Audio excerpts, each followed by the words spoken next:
धर्म दर्शन में दार्शनिक विवेचन का एक प्रमुख विषय ईश्वर है। धर्मों में प्रायः ईश्वर को मानवेतर पराशक्ति के रूप में वर्णित किया गया है, जो कि चेतन शक्ति है। इसे ही विभिन्न धर्मों में सर्वोच्च सत्ता के रूप में स्थापित किया गया है। ईश्वर के अस्तित्व के संदर्भ में मानवता ने हमेशा से गहन विचार किया है। ईश्वरीय अस्तित्व के संदर्भ में 3 प्रमुख अवधारणाएं दिखाई देती हैं: निरीश्वरवाद, अज्ञेयवाद और ईश्वरवाद।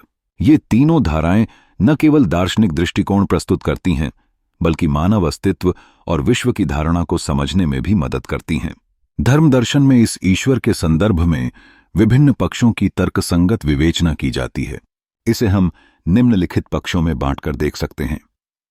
पहला दृष्टिकोण निरीश्वरवाद, एथीइज्म है, जो ईश्वर के अस्तित्व को पूरी तरह से अस्वीकृत करता है। निरीश्वरवादी मानते हैं कि हमारे अस्तित्व और ब्रह्मांड की व्याख्या प्राकृतिक, वैज्ञानिक और तार्किक रूप से की जा सकती है। ये लोग संपूर्णता के लिए प्राकृतिक कारणों और नियमों पर विश्वास करते हैं। उनके लिए ईश्वर केवल एक मानवीय आविष्कार है, जो असंवेदनशील और तर्कशील विश्व में आवश्यक नहीं है।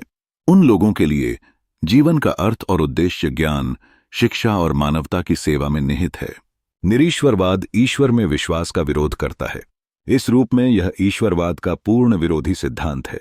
भारतीय दार्शनिक परंपरा में जहां चारवाक, जैन, बौद्ध, सांख्य और मीमांसा दर्शन इस अवधारणा का समर्थन करते हैं, वहीं पाश्चात्य दर्शन में तार्किक भाववादी, सार्त्र, हाइडेगर एवं नीत्शे जैसे अस्तित्ववादी, मार्क्स आदि वामपंथी इसका समर्थन करते हैं। मानवतावादी अवधारणाओं में भी ईश्वर के विरोध का भाव निहित है। एम.एन. राय के नवमानववाद में भी निरीश्वरवादी स्थिति दिखाई देती है। यहां उल्लेखनीय है कि भारतीय निरीश्वरवाद भौतिकतावादी नहीं है, अपवाद चारवाक। जैन, बौद्ध आदि दर्शनों में मोक्ष, कर्म नियम इत्यादि में विश्वास किया गया है। इनमें नैतिक एवं मानवीय मूल्यों की प्रधानता है। यहां स्पष्ट है कि मानवेतर ईश्वरीय सत्ता के बिना भी धर्म की स्थापना की जा सकती है। जैन धर्म और बौद्ध धर्म दोनों मानते हैं कि लौकिक मानव अपने प्रयासों से ईश्वर हो सकता है, जैसे महावीर स्वामी और महात्मा बुद्ध की आराधना ईश्वर के रूप में की जाती है। एटकिंसन ली का कथन है कि अनीश्वरवाद अनिवार्यतः धर्म विरोधी अथवा अधार्मिक या धर्म का निषेधक नहीं है। यहां पर भी नैतिकता एवं मूल्यों की बात स्वीकार की जाती है, जैसे मानवतावादी धर्म, जैन धर्म, बौद्ध धर्म आदि। दूसरा दृष्टिकोण अज्ञेयवाद है, जो ईश्वर के अस्तित्व के बारे में निश्चितता नहीं रखता। अज्ञेयवादी इस बात पर जोर देते हैं कि ईश्वर की उपस्थिति या अनुपस्थिति को प्रमाणित करना संभव नहीं है। वे मानते हैं कि ज्ञान सीमित है और निश्चितता हमें भ्रमित कर सकती है। इस दृष्टिकोण में व्यक्ति अपनी आस्था और विश्वास के माध्यम से ज्ञान की खोज करता है, लेकिन किसी भी निश्चितता पर पहुंचने से परहेज करता है। इसी के चलते अज्ञेयवाद ज्ञान की सीमाओं और मानव अनुभव के अनसुलझे प्रश्नों की महत्ता को स्वीकार करता है। यहां अज्ञेय का आशय है मानवीय ज्ञान की सीमा से परे होना। इसके अनुसार ईश्वर के संबंध में हम न तो पूर्ण ज्ञान का दावा कर सकते हैं और न ही पूर्णतः अज्ञानता का। दूसरे शब्दों में, न तो उसके अस्तित्व को सिद्ध किया जा सकता है और न ही उसको अनस्तित्व को। इस रूप में अज्ञेयवाद सभी प्रकार के ज्ञान का निषेध नहीं करता। यह शब्द केवल परम तत्व या ईश्वर के ज्ञान की संभावना से इनकार करता है। कांट के दर्शन में यह स्थिति स्पष्ट रूप से दिखाई देती है। टी.एच. हक्सले के अनुसार ईश्वर हमारे किसी भी ज्ञान का विषय नहीं हो सकता, न तो उसका मंडन संभव है और न ही खंडन। हर्बर्ट स्पेंसर ने भी इसका समर्थन किया है। वे अपनी पुस्तक फर्स्ट प्रिंसिपल्स में कहते हैं कि विज्ञान का क्षेत्र ज्ञेय जगत से संबंधित है, वहीं धर्म अज्ञेय ईश्वर से संबंधित है, इसलिए वह अज्ञेय है। संशयवादी निरीश्वरवाद में जहां ईश्वर के अस्तित्व पर संदेह किया जाता है, वहीं अज्ञेयवाद में ईश्वर को मानव बुद्धि से परे, मानक से अज्ञेय मान लिया है। अज्ञेयवाद के अनुसार ईश्वर का अस्तित्व हो सकता है, किंतु तर्क बुद्धि न तो इसे प्रमाणित कर सकती है और न ही अप्रमाणित। इस प्रकार अनेक विचारक अज्ञेयवाद को ईश्वरवाद एवं निरीश्वरवाद के मध्यवर्ती सिद्धांत को रूप में स्वीकार करते हैं। अज्ञेयवाद निरीश्वरवाद नहीं है। निरीश्वरवाद ईश्वर के अस्तित्व को अस्वीकार करता है, जबकि अज्ञेयवादी उसके अस्तित्व के विषय में अनभिज्ञता प्रकट करता है। भारतीय दर्शन में बौद्ध धर्म में भी कई तत्व मीमांसीय प्रश्नों को अज्ञेय कहा गया है तथा उन्हें वाद विवाद की परिधि से दूर रखा गया है। इन दार्शनिक प्रश्नों के उत्पन्न होने पर वे दार्शनिकता के साथ मौन हो जाते थे। बौद्ध पाली साहित्य में इन्हें अव्याकृत प्रश्न कहा गया है। ऐसे प्रश्न जिनका उत्तर देना बुद्ध के अनुसार संभव नहीं है या जिन पर विचार करना व्यर्थ है। ये प्रश्न हैं: क्या यह लोक शाश्वत है? क्या यह नाशवान है? अथवा दोनों है या दोनों नहीं है? क्या यह जगत शांत है? क्या यह जगत अनंत है? क्या आत्मा और शरीर एक है? क्या आत्मा शरीर से भिन्न है? क्या मृत्यु के बाद तथागत का पुनर्जन्म होता है? क्या मृत्यु के बाद तथागत का पुनर्जन्म नहीं होता है? क्या पुनर्जन्म होता भी है और नहीं होता है? क्या पुनर्जन्म होना और न होना दोनों ही बातें असत्य हैं? बुद्ध के अनुसार इन प्रश्नों का उत्तर निरर्थक है। दार्शनिक दृष्टि से इनका संतोषजनक तार्किक ज्ञान नहीं मिल सकता। पुनः जीवन के दुखों को दूर करने के संदर्भ में इन प्रश्नों के उत्तर जानने की आवश्यकता नहीं है।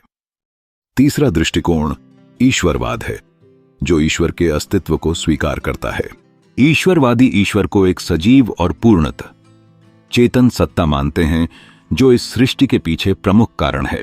वे धार्मिक ग्रंथों और आध्यात्मिक अनुभवों के माध्यम से ईश्वर की उपस्थिति को समझने का प्रयास करते हैं।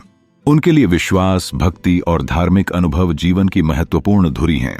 ईश्वरवाद में व्यक्ति का उद्देश्य केवल व्यक्तिगत मोक्ष या कल्याण नहीं, बल्कि समाज और संपूर्णता के लिए भी पूर्वाग्रह रहित प्रेम और करुणा का प्रदर्शन करना है। ईश्वरवाद एक ऐसी दार्शनिक धारा है जो ईश्वर के अदृश्य अस्तित्व को स्वीकार करती है।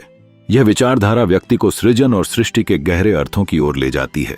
ईश्वर को एक जीवनदायिनी शक्ति के रूप में प्रस्तुत किया जाता है, जो न केवल सृष्टि की आधारशिला है, बल्कि मानवीय जीवन के हर पहलू में अपनी उपस्थिति दर्ज करता है। ईश्वरवादी लोग धार्मिक ग्रंथों और आध्यात्मिक अनुभवों के माध्यम से ईश्वर की प्रकटता को अनुभव करने का प्रयास करते हैं। इस प्रक्रिया में विश्वास, भक्ति और धार्मिक अनुभव उनकी जीवन की महत्वपूर्ण धुरी बन जाती हैं। एक ईश्वर के सिद्धांत के भीतर ईश्वरवाद का उद्देश्य केवल व्यक्तिगत मोक्ष हासिल करना नहीं है, बल्कि समाज के प्रति भी प्रेम और करुणा का प्रदर्शन करना है। इसका मतलब है कि ईश्वर के प्रति श्रद्धा सिर्फ व्यक्तिगत नहीं है, बल्कि यह एक समग्रता में व्यक्त होती है।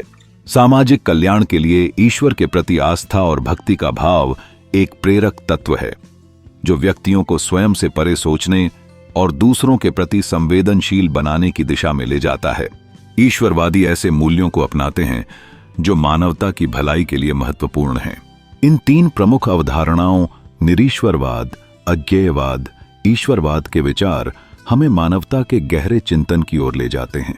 ये न सिर्फ दार्शनिक प्रश्नों को उठाते हैं, बल्कि हमारे जीवन के गूढ़ अर्थों से भी जोड़ते हैं। इन विचारों के माध्यम से व्यक्ति अपने विश्वासों, ज्ञान और अनुभव को समझ सकता है और अपनी विश्व दृष्टि को विकसित कर सकता है। व्यापक अर्थ में प्रत्येक सिद्धांत जो ईश्वर की सत्ता को स्वीकार करता है, ईश्वरवाद कहलाता है। पाश्चात्य दर्शन में ईश्वरवादी विचारधारा के लिए अंग्रेजी शब्द देइज्म शब्द मिलता है। इस रूप में एकेश्वरवाद, मोनोथिज्म, देववाद या तटस्थेश्वरवाद, डीज्म, एक तत्ववाद या एकत्ववाद, मोनिज्म, सर्वेश्वरवाद, पैंथीज्म, आत्मदेववाद, ऑटोथिज्म, निमित्तेश्वरवाद, निमित्तोपादानेश्वरवाद, सर्वेश्वरवाद, पैनेनथीज्म आदि सभी ईश्वर संबंधी सिद्धांत ईश्वरवाद के अंतर्गत आ जाते हैं। पाश्चात्य परंपरा में एक्विनास, ओंगस्टाइन, प्लेटो, अरस्तु, डेकार्ट, स्पिनोजा, लाइबनिज आदि दार्शनिक ईश्वर की सत्ता को स्वीकार करते हैं, जबकि भारतीय विचारधारा में न्याय वैशेषिक दर्शन, रामानुज, मध्वाचार्य, वल्लभाचार्य, कबीर, तुलसी आदि इसका समर्थन करते हैं। संकीर्ण अर्थ में ईश्वरवाद एकेश्वरवाद का एक रूप है। इस रूप में यह अनेकेश्वरवाद का विरोधी है। पुनः ईश्वरवाद में ईश्वर को व्यक्तित्व पूर्ण माना जाता है। इस रूप में यह सर्वेश्वरवाद के निर्वैयक्तिक ईश्वर का विरोधी है। ईश्वर की संख्या के संदर्भ में तीन सिद्धांत दिखाई देते हैं। ये तीन प्रमुख दृष्टिकोण अनेकेश्वरवाद, द्विश्वरवाद और एकेश्वरवाद ईश्वर के प्रति हमारी दृष्टि को समृद्ध करते हैं। अनेकेश्वरवाद या बहुदेववाद, पॉलीथेइज्म, एक ऐसा विचार है जो अनेक देवताओं के अस्तित्व को मानता है, जबकि द्विश्वरवाद दो विपरीत शक्तियों के संघर्ष को समझाता है। एकेश्वरवाद इसके विपरीत एकमात्र ईश्वर के सिद्धांत पर आधारित है। यह तीनों दृष्टिकोण हमें ईश्वर की सजीवता की गहराई में ले जाते हैं, जहां प्रत्येक सिद्धांत एक अलग तरीके से जीवन के गूढ़ और जटिल मुद्दों की व्याख्या करता है। अनेकेश्वरवादी सिद्धांत के अनुसार ईश्वर एक नहीं है, बल्कि अनेक है। इन अनेक ईश्वरों को आमतौर पर देवी देवताओं की संज्ञा दी जाती है। अनेकेश्वरवाद धार्मिक विश्वास का आदिम या प्रारंभिक रूप है। प्रारंभ में विभिन्न प्राकृतिक शक्तियों के संचालक एवं नियंता के रूप में ईश्वर की कल्पना की गई है। प्राचीन ग्रीस में ज्यूस, अपोलो, मर्क्यूरी आदि अनेक देवता माने जाते थे। वैदिक धर्म में भी आरंभ में वरुण, अग्नि, सूर्य, चंद्र आदि देवी देवताओं की कल्पना की गई। द्विश्वरवाद या द्वैतेश्वरवाद डिथीइज्म दो स्वतंत्र सत्ताओं अर्थात दो ईश्वरों में विश्वास करता है। एक ईश्वर वह है जिसमें शुभ की प्रधानता है और दूसरा ईश्वर वह है जो शुभ का विरोध करता है और बुराई का प्रतीक है। इस प्रकार इस मत के अनुसार जगत शुभ और अशुभ रूपी दो समान बलशाली शक्तियों के संघर्ष का परिणाम है। जगत में विद्यमान अशुभ की व्याख्या करने के लिए ही द्विश्वरवाद का सिद्धांत उत्पन्न हुआ है।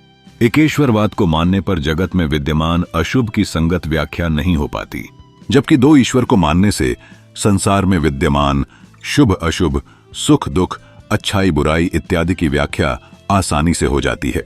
पारसी धर्म में द्विश्वरवाद का साक्ष्य दिखाई देता है।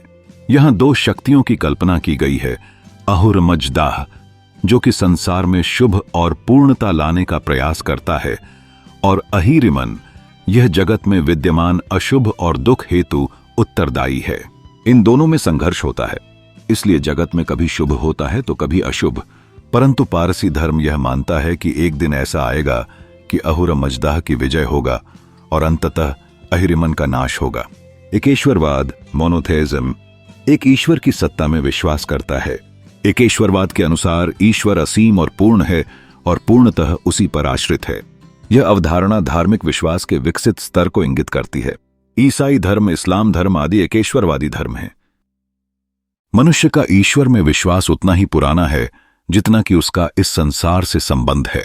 सांसारिक कार्यों में वह अक्सर खुद को इतना व्यस्त पाता है कि उसकी आकांक्षा, अभिलाषा और गतिविधियां, उसका अस्तित्व में आना और उससे बाहर निकलना, उसका जीना और मरना, उसका सौभाग्य और दुर्भाग्य, उसका स्वास्थ्य और बीमारी अक्सर उसके नियंत्रण से बाहर लगते हैं।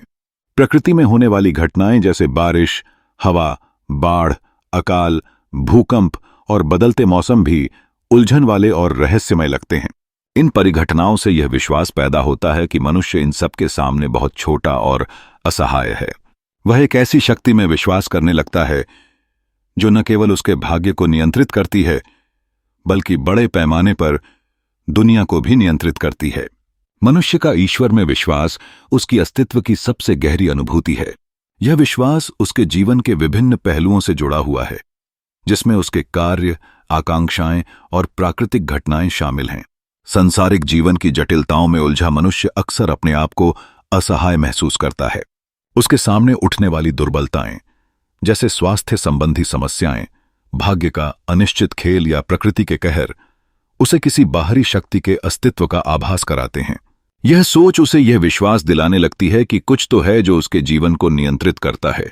मानव हृदय में अनेकों के बीच एक ऐसे सिद्धांत का पता लगाने की एक अंतर्निहित इच्छा है, विशेषों के बीच सार्वभौमिक, और इस अस्थायी दुनिया में सीमित वस्तुओं के परिवर्तनशील चरणों की पृष्ठभूमि के बीच ऐसा कुछ जो स्थिर और स्थायी हो।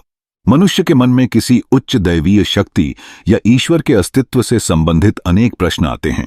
धर्मशास्त्र, ईश्वर का अध्ययन ऐसे सभी प्रश्नों से संबंधित है। क्या कोई ईश्वर है? ईश्वर एक है या अनेक? क्या तरह से अपनी मान्यताओं का पालन करते हैं, वह अलग अलग है। यह ध्यान देने योग्य है कि कोई व्यक्ति जो आस्तिक है, आवश्यक नहीं कि वह एक निश्चित धर्म का सदस्य हो। प्रकृति की शक्तियों, बारिश, बाढ़, भूकंप द्वारा उत्पन्न हुई घटनाएं उसके संवेदनाओं को और प्रबल कर देती हैं। यह घटना मनुष्य के मन में अज्ञात का डर उत्पन्न करती है और साथ ही एक सार्थकता की खोज भी। इसी खोज में वह उस सत्य की तरफ अग्रसर होता है जो उसके जीवन को अर्थ प्रदान कर सके। यही वह क्षण होता है जब उसका हृदय एक ऐसे सिद्धांत की तलाश में जुट जाता है जो विशेषताओं के बीच में सार्वभौमिक हो। ईश्वर के प्रति विभिन्न विश्वास प्रणाली इस खोज का महत्वपूर्ण हिस्सा हैं। एकीकृत विश्वास, बहुदेववाद, एकेश्वरवाद या द्वैतवाद, ये सभी दृष्टिकोण मनुष्य की अंतरात्मा की गहन पोशाक हैं। हालांकि यह ध्यान देने योग्य है कि ईश्वर में विश्वास करना एक निश्चित धर्म का अनुयायी होना आवश्यक नहीं है। कोई भी व्यक्ति विभिन्न विश्वासों का पालन करते हुए अपनी आस्था को अपनाने का अधिकार रखता है। जितनी विविधताएं इन विश्वासों में हैं, उतनी ही अलगाव की कहानियां भी हैं। नास्तिकवाद और अज्ञेयवाद ऐसे दृष्टिकोण हैं जो ईश्वर के अस्तित्व पर सवाल उठाते हैं, लेकिन यह जानना महत्वपूर्ण है कि विश्वास की यह यात्रा व्यक्तिगत होती है। कभी कभी यह यात्रा न केवल ईश्वर की खोज होती है, बल्कि वह अपने आप को खोजने की भी होती है। भले ही आस्था का मार्ग कितना भी अलग, कितना भी कठिन क्यों न हो, अंततः यह एक सार्वभौमिक सूत्र है जो मानवता को एकजुट करता है। निम्नलिखित में से किसी भी एक दृष्टिकोण पर विश्वास ईश्वरवाद के अंतर्गत आता है। बहुदेववाद या अनेकेश्वरवाद या बहुईश्वरवाद, अनेक ईश्वरों में विश्वास करना, एक से ज्यादा देवी देवताओं की पूजा करना या उनका अस्तित्व मानना। एकैकाधिदेववाद, कई ईश्वर में विश्वास, लेकिन जिसकी पूजा अर्चना करना, उस समय उसकी प्रधानता मानना। एकैकाधिदेववाद हीनोथीज्म का अर्थ है अन्य देवताओं को भी स्वीकार करते हुए भी कई देवताओं में से एक को सर्वोच्च मानना, जबकि एकेश्वरवाद मोनोथीज्म, एक ही ईश्वर को मानने की अवधारणा है। द्वैतवाद, दो विरोधी वास्तविकताओं, एक अच्छी और एक बुरी सत्ता में विश्वास। एकेश्वरवाद, एक ही ईश्वर में विश्वास करना। एकेश्वरवाद शब्द दो प्राचीन ग्रीक शब्दों से मिलकर बना है, मोनो एक और थियोस ईश्वर। एकेश्वरवादी लोग एक ही ईश्वर में विश्वास करते हैं। देववाद, एक या एक से अधिक देवताओं में विश्वास, जो संसार में हस्तक्षेप नहीं करते और मनुष्य की स्वतंत्रता सुरक्षित रहती है। सर्वेश्वरवाद, यह विश्वास कि संसार में जो कुछ भी अस्तित्ववान है वह सब ईश्वर ही है। ईश्वर और ब्रह्मांड एक ही हैं। सर्वाति सर्वेश्वरवाद, यह विश्वास कि ईश्वर इस ब्रह्मांड में सर्वव्यापी तो है ही, पर फिर भी उससे कहीं अधिक और उससे ऊपर है। निम्नलिखित विश्वास ईश्वरवाद के अंतर्गत नहीं आते हैं। नास्तिकवाद या अनीश्वरवाद, यह विश्वास कि कोई ईश्वर नहीं है। और अज्ञेयवाद, यह विश्वास कि ईश्वर का अस्तित्व है या नहीं, इस बात को प्रमाणित नहीं किया जा सकता। बहुदेववाद या अनेकेश्वरवाद, पॉलीथिज्म। बहुदेववाद या अनेकेश्वरवाद शब्द का प्रयोग उस विश्वास को उजागर करने के लिए किया जाता है जिसमें ईश्वर की बहुलता को स्वीकार किया जाता है या उनकी पूजा की जाती है। पाश्चात्य दर्शन में हमें इस विश्वास के लिए पॉलीथिज्म शब्द मिलता है।